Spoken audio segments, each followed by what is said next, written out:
what's up? It's Dean with Manful Yoga, and I'm bringing back Ask Dean. So it's been a few months, but honestly, I haven't gotten a lot of questions, or I forgot to do them. So anyways, I've got 3 questions for you today. We're going to talk about knots in your muscles. Number 2, we're going to talk about keeping up your motivation. And then lastly, we're going to talk about how to get that last 5 pounds off, because that's what always seems to stick around. So let's start with the first question, and the first question comes from Mr. Balloon Guy, and this is on one of the videos on YouTube, and I think this is on the mobility video that I just put up. So my Balloon Guy says, I don't get it. You're a yoga master and you still have knots in your muscles. I have a very painful knot right in between my left glute hamstring, and it's been over a year of having this deep muscle tightness. I like to use a roller stick and do stretching, but the knot never permanently goes away. It always comes back, especially if I don't stretch for a few days. Any suggestions? Alright, so my Balloon Guy. First off, I wouldn't call myself a yoga master, but thank you. Secondly, the reason why your knot is coming back is because you haven't done enough to significantly change the character of the soft tissue where that knot is. So yeah, you can stretch. You can stretch that area, and you're using a roller stick. But ultimately, that's not getting into that tissue, that knot of tissue, that muscle restriction that is causing that tightness and that annoyingness and that pain. So in order to get into that particular piece of tissue, that particular area, you need to use something that's a little bit more targeted. So you can use a lacrosse ball. You can use a Nada, which is something that I promote a ton out of because it's something I use almost every day and that I love for helping to get knots out. But a lacrosse ball is a very economical solution to your problem. Lacrosse balls are $2, and what you're going to do is just sit on that lacrosse ball right in the area where it hurts, and you're just kind of moving around on the lacrosse ball. Just right here, just kind of moving, sitting on it, just moving from side to side, going up and down, and any way that you can think to get on that knot. And you should feel a very intense pressure, and that's going to tell you that you're in the right spot. Try to avoid, never mind, you're not going to hit a nerve there. Actually, you might hit a nerve there, so be careful to make sure that you're not going over a nerve in that area, but we'll go right on that area with the lacrosse ball, with the knot out. And again, the reason why your roller stick and your stretching isn't doing anything is because the roller stick is not specific enough to get that spot. And the stretching is stretching the muscle that's mobile around it, the muscle tissue that wants to move. But what you're trying to stretch is a knot that is not going to release with just stretching alone. So you need to do some mobility work. And yes, even though I'm a yoga master, I still have muscle knots. I would say more so than other people because I work out more than most people. Number 2, this question is from Raymond. And his question, actually this is from Greg, excuse me. Second question is related to motivation, and it says, something related to motivation. I have a terrible time staying motivated to do anything with my ADHD. I go balls to the wall until the new piece of candy comes along.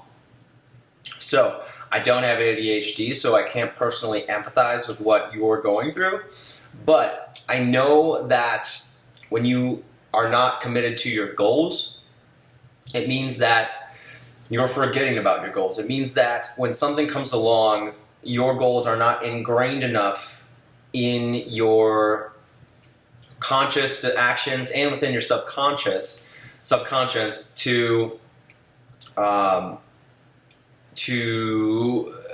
address them or to act on them. So, if, for example, when every piece of candy comes along, you forget about your goals, it means that your goals are not ingrained enough in your subconscious. I would recommend reading the 7 Habits of Highly Effective People. That would be a good book for you to really go into the very foundational layer of you and that part of you that gets sidetracked when that piece of candy comes along. If you can really get in touch with that really basic foundational level of you and figure out what your goal is and start to think about the long-term goal of fitness as opposed to the short-term immediate satisfaction of having your piece of candy, that's when you can start to internalize your long-term goals and start to find the benefit, start to find the joy in going for your long-term goals as opposed to the immediate satisfaction of satisfying short-term goals or getting that sugary taste. And that goes with anything. So this kind of leads into my next question, which is from Raymond, who says, how do you destroy that last 5 pounds once you have plateaued? It seems like no matter what, it keeps hanging around, literally. So Raymond, the last 5 pounds, and this is a question that I've got a lot. This is something that a lot of people ask about. They're like, I've been working for 6 months, or I've been working for a year, and I just can't get this last 5 pounds off. Well, there's a few things you can ask. Are you really doing everything that you can? Are you having more than one cheat meal? Whatever your cheat meal system is, let's say it's okay. I personally don't believe in that cheat meal system. Are you sticking to your diet? Are you getting off it more than you would care to admit? Are you staying true to your goals? Are you working out as much as you would like to? Do you have the mindset that you are heading toward where you want to go? Are you positive about your goals?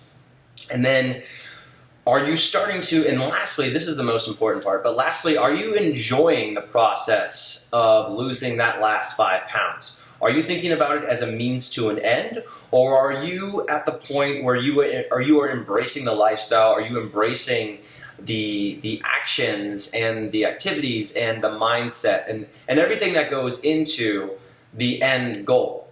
Right? So are you enjoying the process of reaching the end goal, or are you just trying to get to the end goal and then go back to, okay, I reached it, now I'm going to lose, now I'm going to go back to what I was doing before because I lost that 5 pounds. The sooner that you can get into the habit of enjoying all of the things that go into being healthy and getting those last 5 pounds off, so everything that you know that you need to do, if you can find the enjoyment in that process, it's the last 5 pounds is just going to come off slowly. It'll happen eventually, but you have to have faith in the process and you have to enjoy the process. So it took years or decades for you to get into the situation that you are in now, whether that's 50 pounds overweight, 100 pounds overweight, or even 10 pounds overweight. So in order to undo that, you have to work against all those years of you doing what the healthier version of you now probably wouldn't have done. So again, there's a lot that goes into getting that last 5 pounds off, but ultimately, you need to enjoy the process of doing it. You need to have faith in the process. You need to just make the little decisions every day that lead to that larger goal. And you need to understand that you're going against all of those years or decades, however long it was, of your unhealthy practices. So even if you've been being really healthy for a year, maybe you spent 10 years being not healthy or making poor decisions. So keep in mind, if you've had a lot of years of poor health practices, time has worked against you. So those are my answers for those 3 questions this week. I'd like to answer some more questions in the future. So if you have questions, you can leave them in the comments below. I'll try and get them. Or I would recommend joining the Manful Yoga members area. And we talk about these in the members area a lot in the private Facebook group, private Manful Yoga community Facebook group. We talk a lot about diet. We talk about workout programs. And there's a 7-day free trial. So if you're interested in getting information like this, if you're interested in all the workouts that go into this, so every workout that I make is now added to the members area. It's not added anywhere else. Get the 7-day free trial. That's at manfulyoga.com /7-day free-trial. The link will be somewhere over here to click. So thanks for watching. I hope that you got something out of this. This went a little bit over 10 minutes, so if you could stick around for the whole video and you watched it, awesome. If you didn't have time, sorry. I like to answer questions in a long sort of way. So thanks for watching. I will see you guys next Friday for the next set of answers for Ask Dean. Take care, everyone.